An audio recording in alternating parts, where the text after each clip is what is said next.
Let me ask you a question. Do you care about the idea of democracy? We don't have to have philosophical conversations, right? Specifically within a culture about things like democracy. And they don't usually become subjects that blogs and podcasts pick up. But it's a huge subject right now because there's huge protests going on across America. Over 600,000 people are protesting against the current administration, Donald Trump and Elon Musk. The main message of the protests, right, is hands off democracy. The question becomes is why is that? Is this something that they just pushing as propaganda against the current administration? Right? It's not hyperbole. This is actually the mandate of the administration itself is backed by a philosophy that doesn't believe in democracy whatsoever and that completely believes in an oligarchy or a monarchy. Right? But we're not even having a question about that. We're just talking about some of the economic ramifications of it. But this is a complete overhaul of government. These tariffs are not just about economic sanctions against other countries, right? These tariffs are most likely backed by AI and algorithms. It ain't about votes anymore. It's going to be about code. It's about creating neo-feudalism, which is something that has been pushed by one of their philosophers. You know what I mean? And this idea that America should be ran like a corporation and CEO, which don't care or take into account the sentiments of the people or their rights, but thinks about what is the most efficient thing to do during the time, right? Now, while the rest of us are going about our day, there are mass protests that remind me of when there were, before Obama administration came in, and everybody was in the streets protesting against the 1%. That's what it reminds me of. It brought all people together against this idea. And the question became, what is the future? What do you believe in? Right? Now, some people go say, let white people do what they do.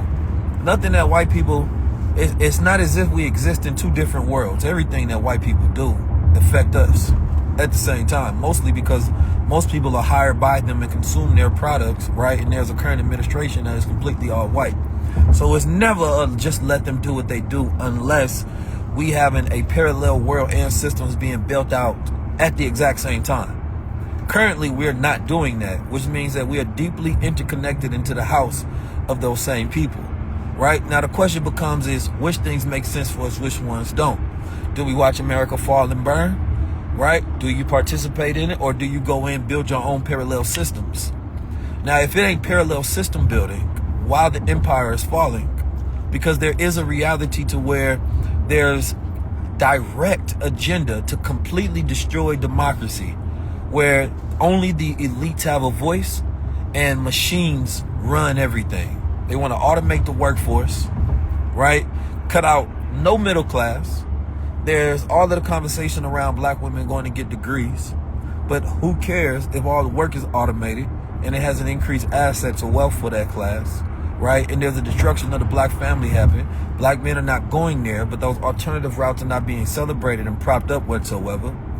So there's an issue that's happening, and there needs to be a new philosophy about sovereign thinking that we need to operate off of if we are to go into the future and have power. So I don't want to hear that this is their problem and this is our problem, right? Unless we're actually building something and we're disconnecting our problems. That's the reality. The people at the bottom always get it the worst. It's just that you end up caring the least because you already have so much to care about in the first place. That anything above your survival, you don't care, but you don't realize what's directly connected to your survival that would push you to thrive, then evolve. So I want us to pay attention to everything that's going on and be less distracted about the reality of the world, because as there's a protest of millions of people that are involved with the idea of how do we stop the end of democracy, what is the conversation that we having within the culture? See, nothing has ever passed or being pushed without there first being a mass level of awareness about the problem, right? Then there being advocacy and funding towards the solution and building a parallel existence. Now, I'm not going to talk to you about which boycotts I agree with, which movements I agree with, which this, that, and the third. Because there's something more importantly that needs to happen, and it's a fundamental change that's going to have to shift. It's very hard when I learn and I study, and the more I study and the more I know, I realize how so many of us, right, have been trained to be our own enemies.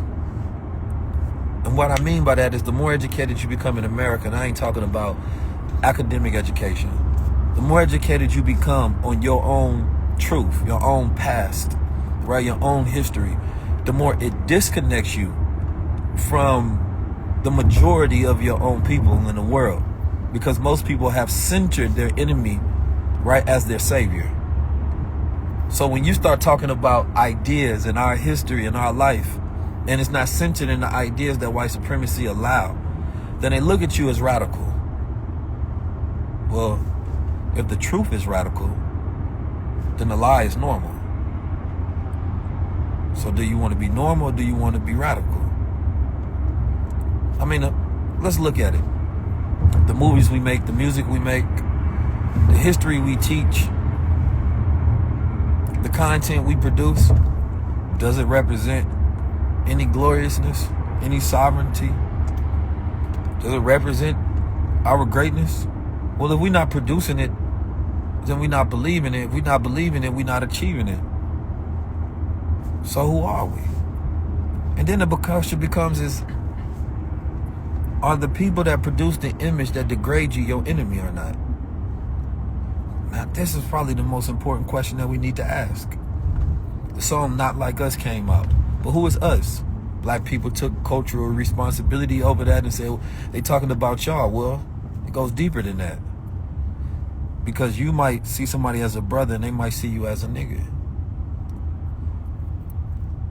Y'all have two different versions of reality in y'all head, two different versions of values in your head.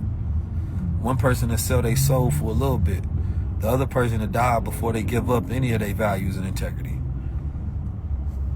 So the question becomes is, who are they like?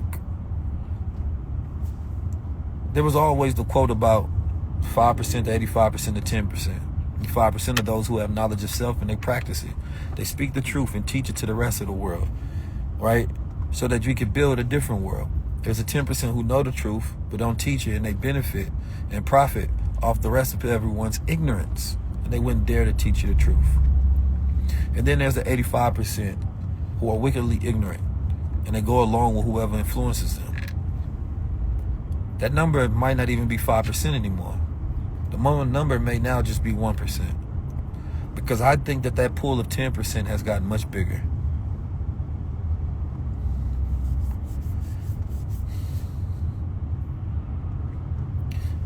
So the 1% who know the truth, teach the truth, live the truth, strategically move towards that truth, are now in opposition against the 99%. Because there's so many people who know the truth, and then you go look at what they do, though.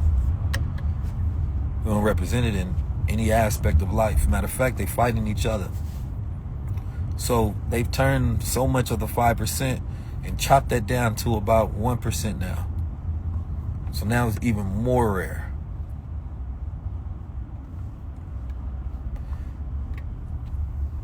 I'm thinking about I have an amazing high-level conversation set up tomorrow. Amazing. But I'm actually thinking about doing my first live high-level conversation and going over this. Something that is so deep and important to us right now that I believe that it represents whether we're going to be free in the future or not. And if we don't bring more awareness to this now, and it doesn't reach the threshold to where at least 68% of us are aware of the problem, then it doesn't create conditional change or shift. How many of us are aware of the problem? Shout out to my brother Spin City, helping people with AI literacy. Spin, I think it's something else we can do besides high-level conversations. And I think for certain talent, I think we can have them on 19 minutes. And we can do some lives and some other things. I know I'd be busy and I'd be meaning to get to you, but it's a lot going on in the world, and I'd be busy and doing a lot of things, but that's no excuse. The reality is I salute you and I see what you're doing. AI literacy is necessary, financial literacy, economic literacy, literacy of the law, you know what I mean? Sovereignty is necessary, you know. Family literacy is necessary, cultural literacy. There's so many spaces in which we are actually illiterate, which means we cannot express it.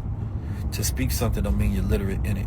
There are so many people who can speak the English language, but they're illiterate at the same time. They can't read and write it.